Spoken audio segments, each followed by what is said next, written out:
Your job is to listen carefully, to pay attention, to make mental notes, because you are going to be invited to do something that I know for a fact that you love to do. You are going to be invited to write an essay.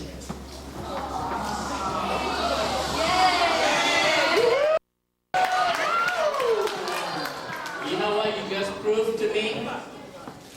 That you are normal people.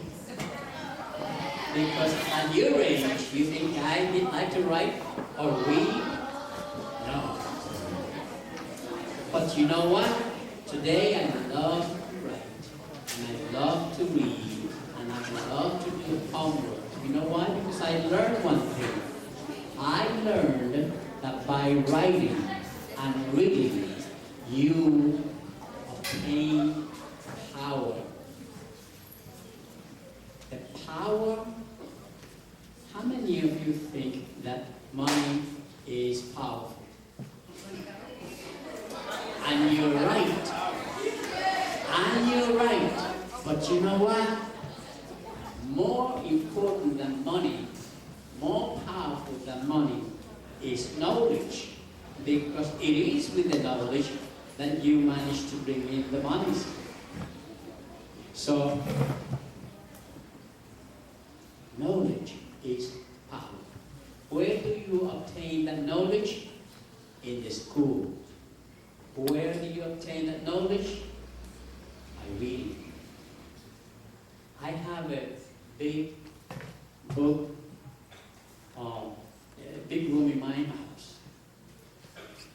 And I call it my library. I have 450 books there. And you name a subject, I could go there and read about it.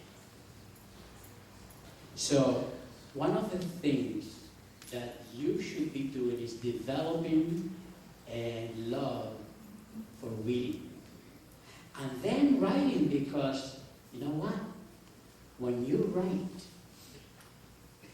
you are really putting down in words what you're thinking, your expressions of whatever it is.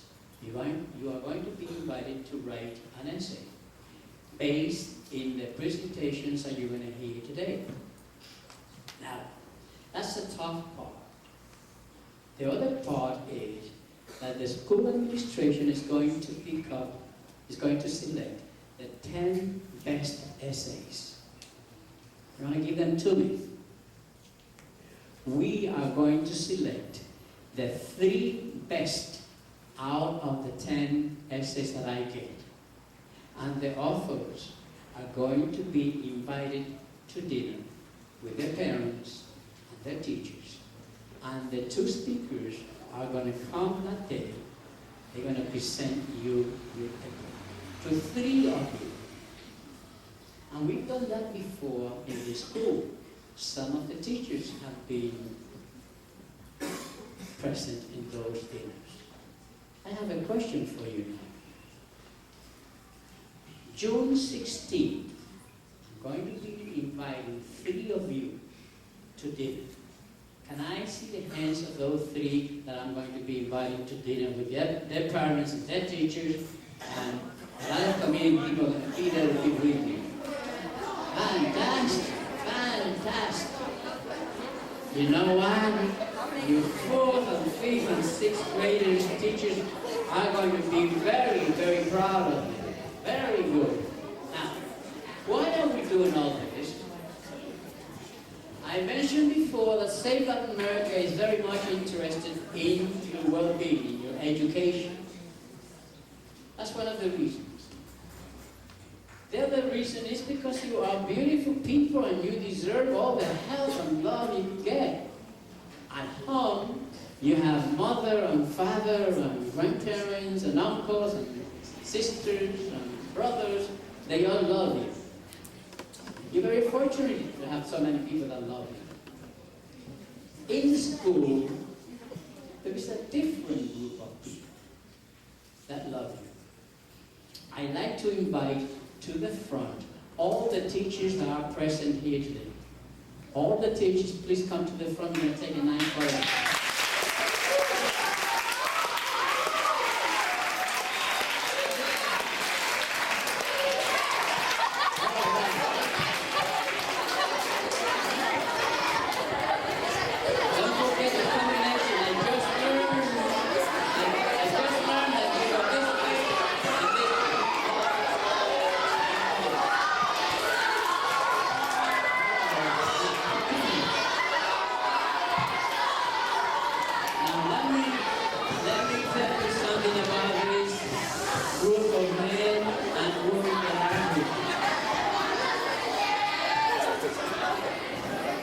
Listen to this.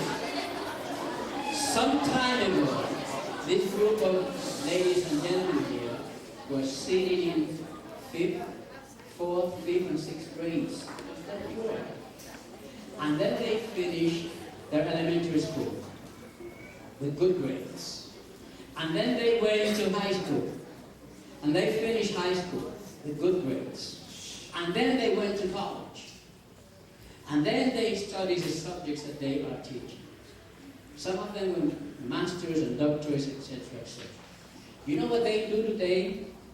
Today, they pass on to you whatever they learned. They did a lot of essays, a lot of papers, they wrote and wrote and wrote papers and papers, and then read and read and read to learn, to be able to pass their knowledge on to you. And in the process, because you spend with them so many days of the year, by nature, they develop a high level of love for you. So at home you have mother and father and grandparents and uncles and sisters and brothers and so on and so on. And in the school you have this group of ladies and gentlemen, they all love you. Let's give them a big round of applause.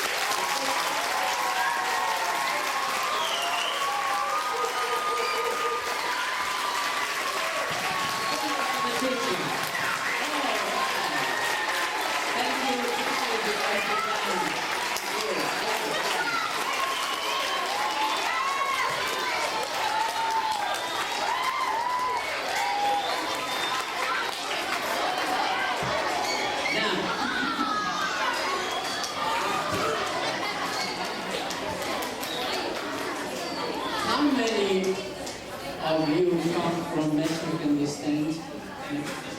Mexico.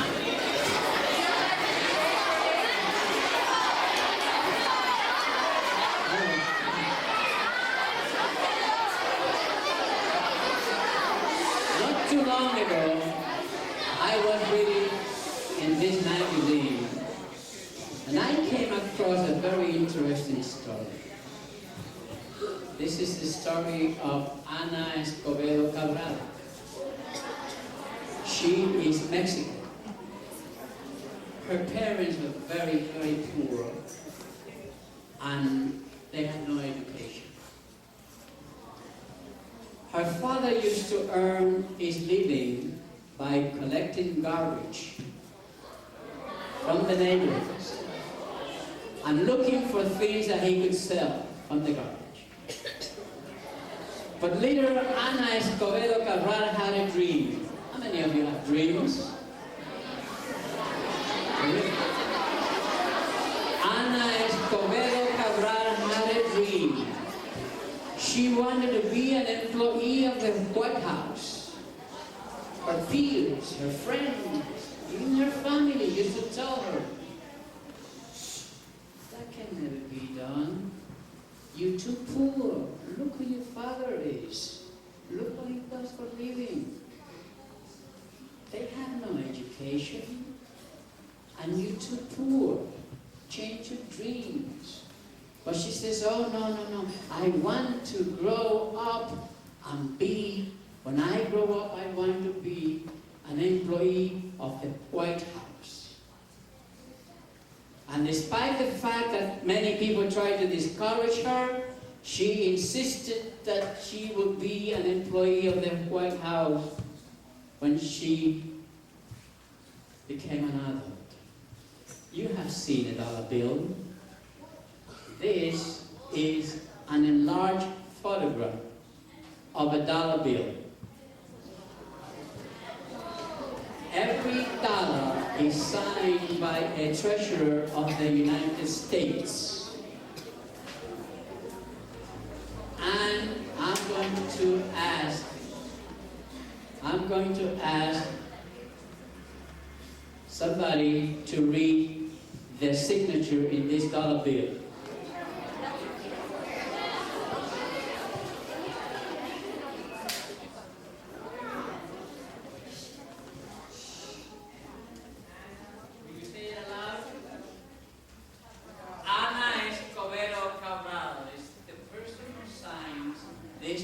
Bill.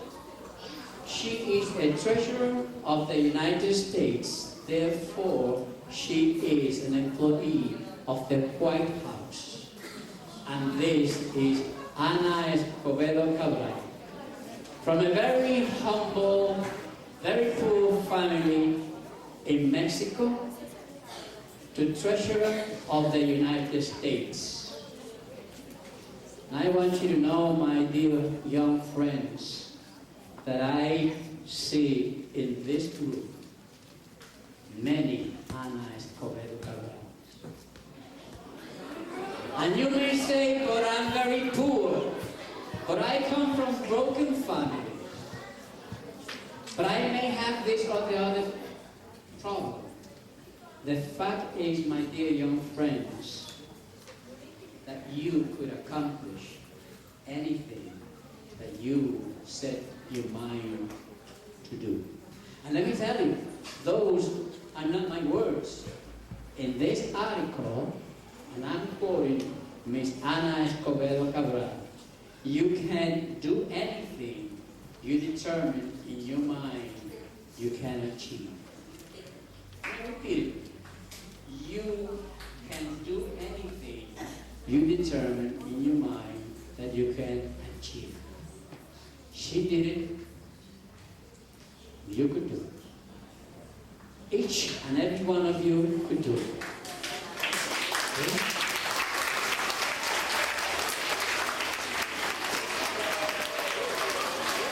And that is what this assembly is all about. About the fact that you have it within you to accomplish whatever it is that you want to accomplish in life. So long that you believe in yourself like Ana Escobedo Cabral believed in herself. So long that you finish your grades, you can be the treasurer of the United States if you don't have a good education. So how many of you from now on are going to think of nothing but your education? Let me see those hands. Now, thinking of your education is good, but not enough. You have to now think of your homework. You have to do your homework every day. You have to read. You have to write. And let me tell you one thing. Now you may say, yes, Mr. Torres, but I'm only 11 years of age. And I need expansion. I need to play. I need to look at the television. And you know what? You're right. You are right. You young people, and you need to play. You need to watch television. You need to do all those things that young people like to do. The thing is that you could discipline yourself and organize your life like I used to. I used to read, I used to write, and I used to do all the things that people your age like to do. But you know what? I have a different timetable to do certain things. Number one, get up, go to school. Number two, come from school, do your homework, and then do everything else. If you do that, then you are working towards your dreams. then you are working toward your objectives in life. That means taking hold of your life. That means taking responsibilities for your actions.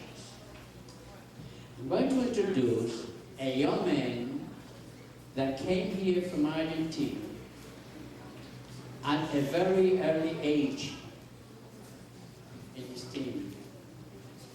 And he then became a successful real estate man involved in construction. He constructs buildings and houses, and he buys and sells buildings and houses. Let's welcome Mr. Joseph Padalino. Let's give him a big hand.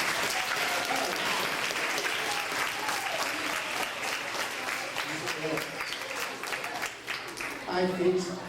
Hi guys, how are you? Okay, my name is Joseph Paladino. I come from North Oregon, New Jersey. Actually, I live in Woodbridge, but I work in North Oregon, New Jersey. I'm a realtor. I'm a construction worker at 2 companies. But that's now. Many years ago, when I came to this country, I was alone. And I feel very scared. What I did.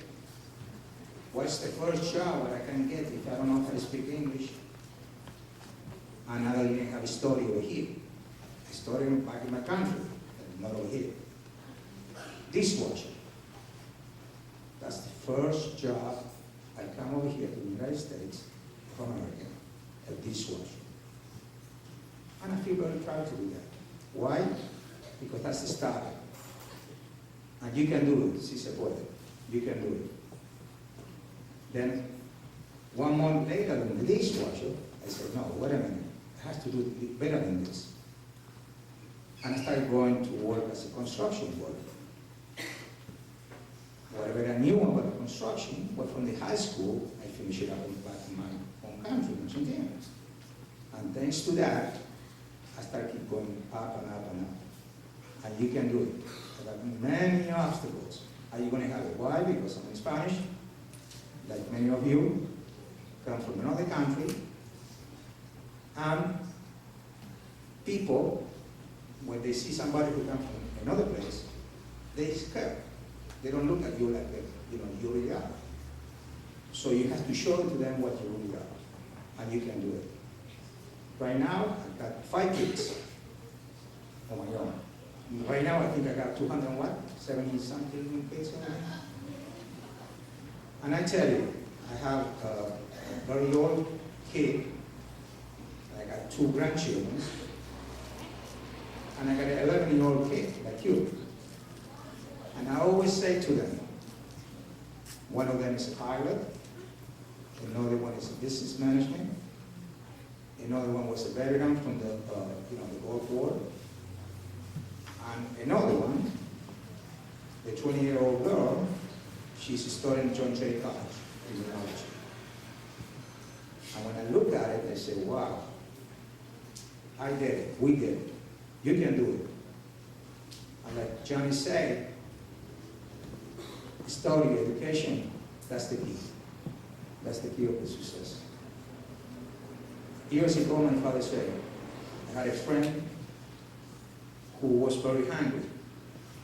So went to a rich guy, and the rich guy gave him a fish. And he was very glad. He said, okay, can I go back again next day to get another fish? And my father said, the best way to do it is what? Not to get the fish, to be a fisherman. You gotta do it. Nobody else can do it. You can't wait, you can't expect somebody to give it to you without doing nothing. And you can do it. And I can see, like as Johnny said, I see too many cabras. I see too many paladinos. I see too many people who they come from another country and they really made it. And, well, I think I said it all. If you have any questions, I'm very glad to say or to answer to you. If anybody wants to say something, ask me something? Or no? Yes? Excuse me? Oh, okay. We started from the top. From the oldest one. James Joseph. The second one is Edward Oswald. The third one, Joseph Emilio. The fourth one, Amalia Soledad. Yes, the 20-year-old girl. And the 11-year-old girl, she's a beauty, Marisol Celeste.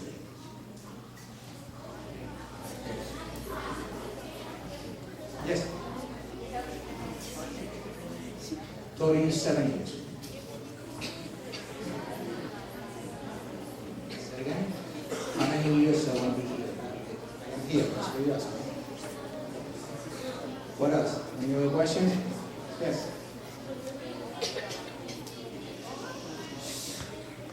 Oh, that was a tough one. I'm going to tell you something what happened to me. Back in 1969, okay, there weren't too many Hispanics over here back in the East. I was in New York. I was living in New York, in Brooklyn. So most of the people that were there, they were Italian Americans, Jewish, and two little, Puerto Rican, Dominicans. So when I was living there, I had to go eat. When I finished up working as a dishwasher, dishwasher is okay because I was eating in the place where there was a restaurant. So I was so ashamed not to speak the right language. I had to learn how to ask for food.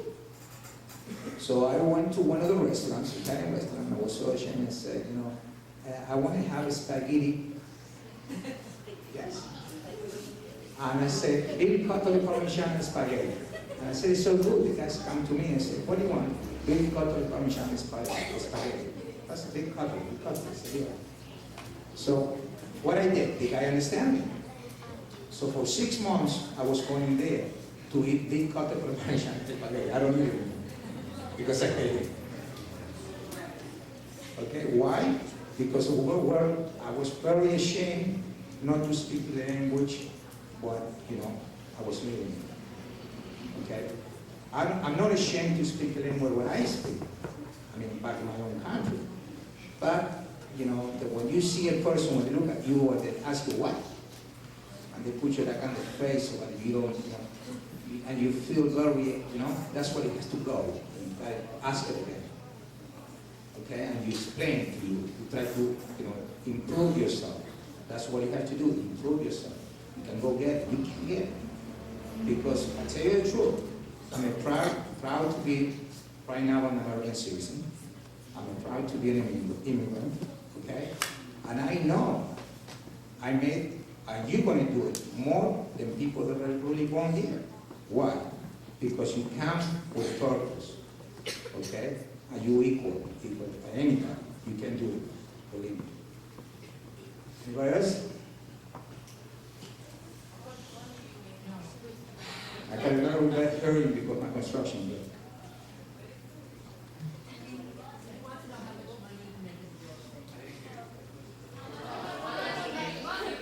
How much money? Well, let's put it this way.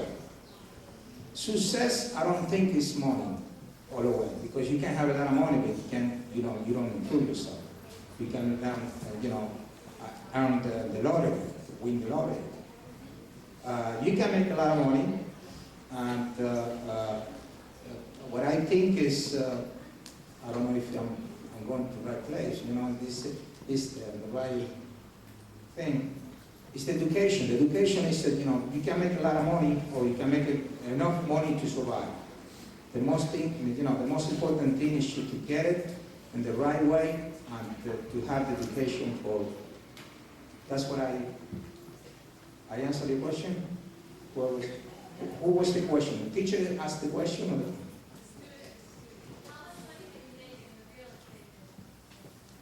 again? How much money you can make in the real estate business? Well, you can make it for a transaction, you can make $20,000. Excuse me? What do you mean, what? Well, you can make the money.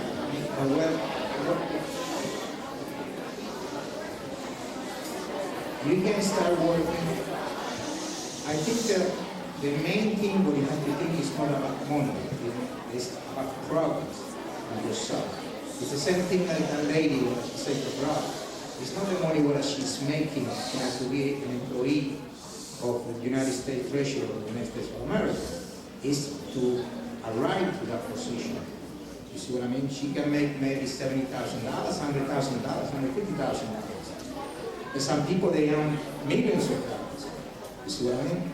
Or some people, they make $50,000.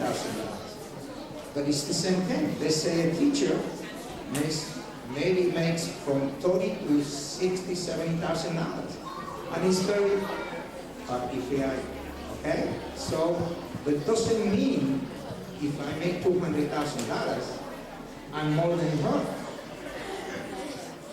Oh, well, I can't say that. Make enough to make it easy, that's it. But remember, when I come here to work as a dishwasher, I was making $72 a week. And I was working 12.5 hours a day, okay? 6 days a week.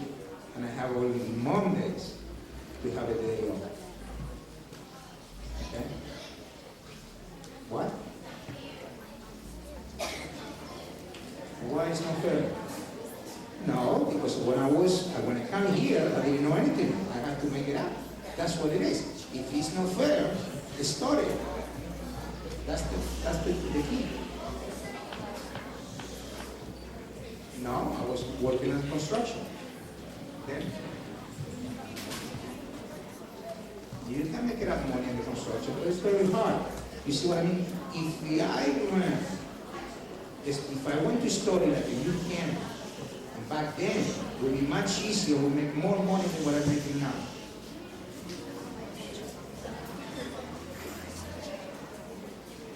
I got a company construction business. I do work. Oh, you mean working physically? Sometimes I do. Why not? I'm normal. How much what? Honest. Let's put it this way. I tell you the main key of everything is not how much money you make. It's the knowledge you have. You understand?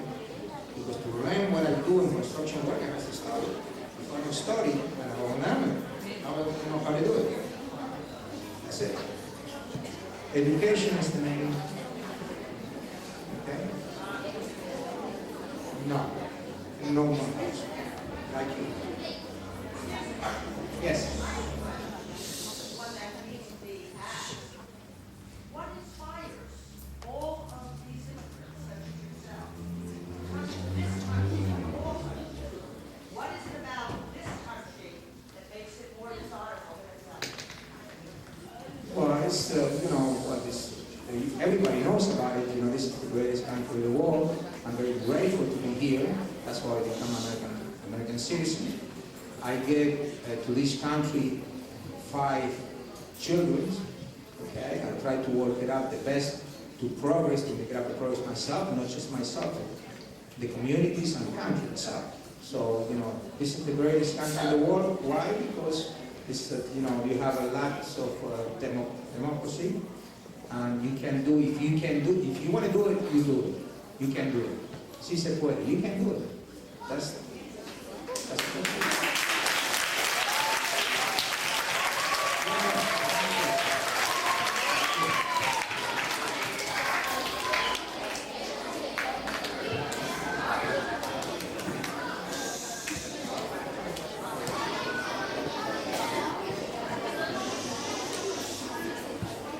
right now, what I can choose for myself.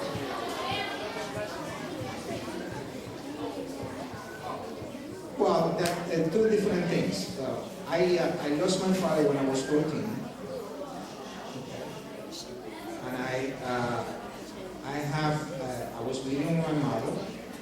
One of my brothers came over here to the United States, and I didn't want to come here. Why? Because most of the time, in that time, back in the 60s, they had a very bad reputation in America. Vietnam War, I don't know if anybody knows, or Iran. So, I was afraid to come over here because they said it would take us, to send it to them. And I didn't want to come. So my sister, my older sister, rest in peace, she passed away. She told me, she used to call me Chico. You want to go visit your brother in the United States? I said, no, I don't want to go there. Because everybody there, they goes against, Latin American, all the politics. I said, just go there. So I come, just for visit, to see it. But guess what? When I come here, I felt so great. And everything and the freedom and the opportunities this country gives. I don't think there's any other country in the world that can do it to you. You have to be very glad to be here, to be born here, you're born here. If you just come here like me, be glad. Because they open the door for us and the good things, and we have to do the right thing. We have to show it. We do it the same thing like anybody else here, and we're going to do better. Okay? Because I'm pretty sure I see too many chocolateros over here. Okay?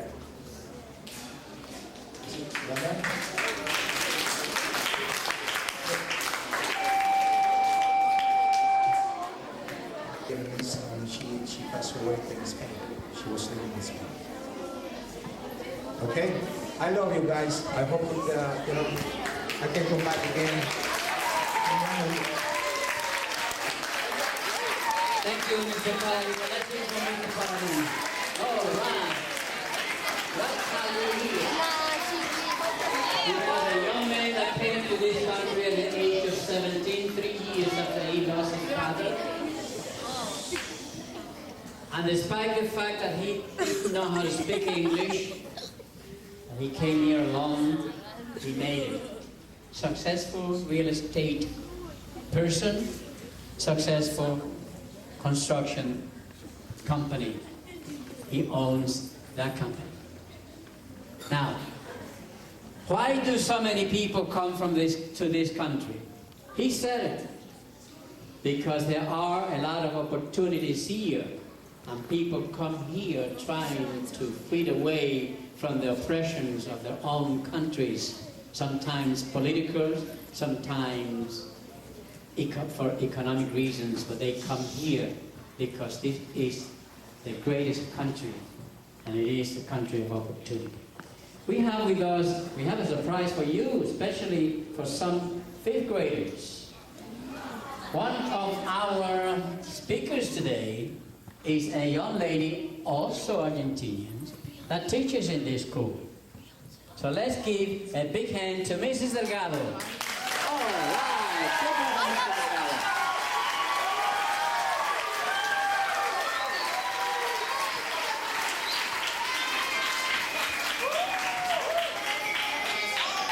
Hello. Today, Miss Vargas came to my room at 1:10 in the afternoon, and she said, I need to ask you a favor, Miss Delgado. I said, what? You can't say no. Okay. What is it, Miss Vargas? She told me, you can't say no. I said, what is it, Miss Vargas? Tell me. And she said, we have a problem with a special guest speaker that was going to come and talk to you.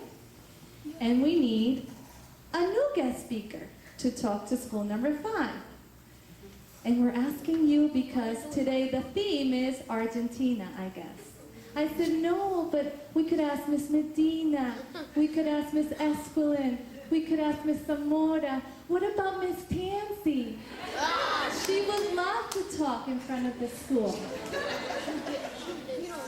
But all those teachers would have said one thing.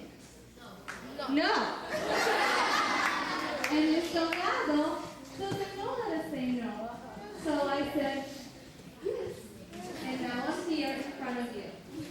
So I will tell you my story. I have a lot of people that I would invite up here because I heard their stories in the cafeteria or in the teacher's room. I heard Mrs. Tansey's story from Cuba, Mrs. Zamora's story coming from Cuba.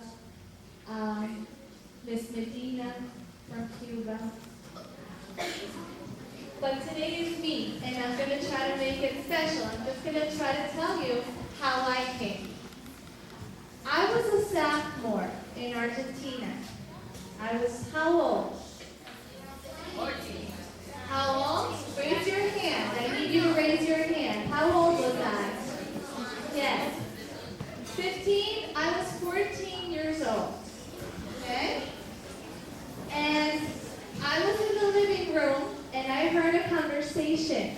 My mom and my dad were talking about leaving, and I didn't know where they were trying to go. I didn't know it was on vacation. But times were very tough. We didn't have a lot of money, and things were happening in our country. Political things were going on. People were disappearing, and a lot of people had problems getting jobs. And I heard the big word. I heard the United States of America. And I studied in school, and I knew that was very far away from Argentina. Argentina was in the tip of the continent, and the United States was all the way up there. They didn't speak my language. My friends weren't there. They didn't hear my music. They didn't eat my food. Everything. But Miss Delgado had to be brave. So I had to say goodbye to everyone, including my dog. And we came to the United States. Yes. I arrived to JFK, Kennedy Airport in New York, and I traveled in an old car that was going boop, boop, boop, boop, boop. I said, this is the United States? This is an old car they picked me up with. I thought I was going to be picked up with a limousine. And when we crossed the tunnel, it wasn't New York City I was going to live in. I was going to New Jersey. And I read a sign that said Union City. I said, okay, this looks pretty. I didn't see a lot of trees. I didn't see a lot of houses, but I saw lots of buildings. And they all look very different. And my father got the luggage, and we had to go up and up, no elevators, and up, four floors. And we opened our new apartment, and it was 2 rooms, a kitchen and a bedroom. And that, of course, yeah.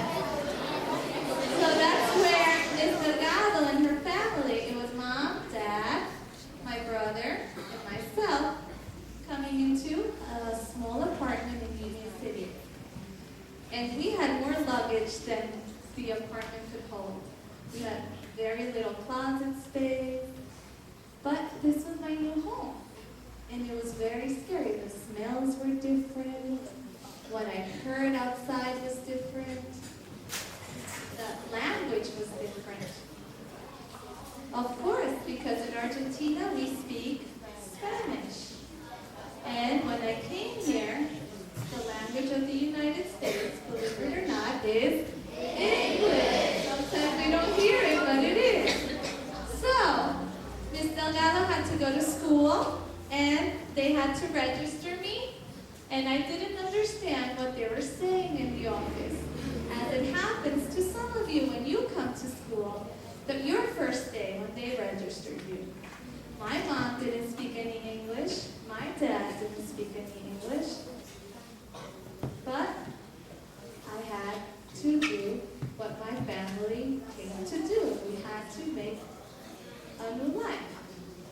And that entailed learning English and studying very hard. And I was put in a bilingual class where my teacher spoke Spanish, and we had English books in Union City. And I would cry because I would see other students speaking English, and because I didn't want to be different. I wanted to be American. I wanted to speak English, and I wanted to understand all the songs that they heard, and I wanted to dress like them. But little by little, Miss Delgado was able to learn English. I had a strong accent, thick accent, and it was hard for me to work on it, but I did. And I graduated high school, and I went to college. And to go to college, I needed to speak what? English. Did I need to write English? Yes. Did I need to read English? Yes. And I was able to do it.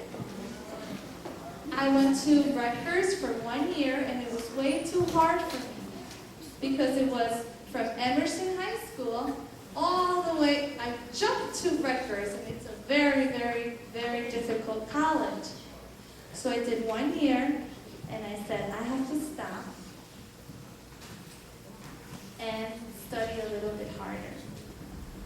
So I stopped for 1 semester, and I transferred to Jersey City State University. Does anyone know where Jersey City State University is? Where? Listen to the name of the university, Jersey City State University.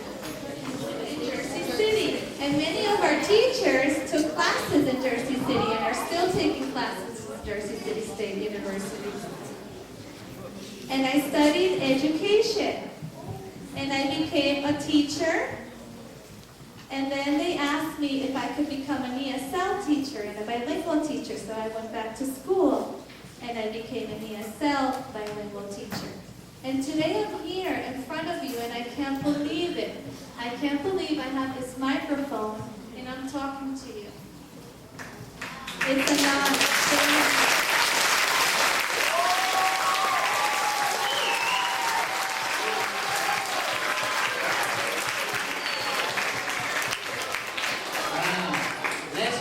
Miss Delgado.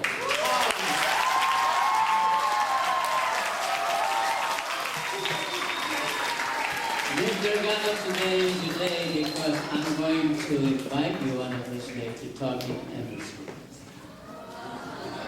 Alright? Kids love to hear the stories of people that went to school. So you're going to be invited to talk in Emerson. Amen. In Jefferson. Now, we're going to write a book. We're going to write a little history of Miss Delgado. It's called Miss Delgado, an Argentinian young lady in Union City. The story that she told you is a story that most of us tell. Most of us. Let me tell you 2 challenges and then I close up because we're supposed to get out of here by 2:30. I came from Puerto Rico and I came to live in a little town called, it wasn't even a town, it's a little village called Lake Ronkonkoma in Long Island. I was the only Puerto Rican, the only Hispanic in the whole school. I was 14 years of age, I didn't know how to speak English. All my kids were laughing at me. The first year, they laughed because I didn't know how to speak English. The second year, they laughed because I was speaking English with an accent. So then I said to myself, well,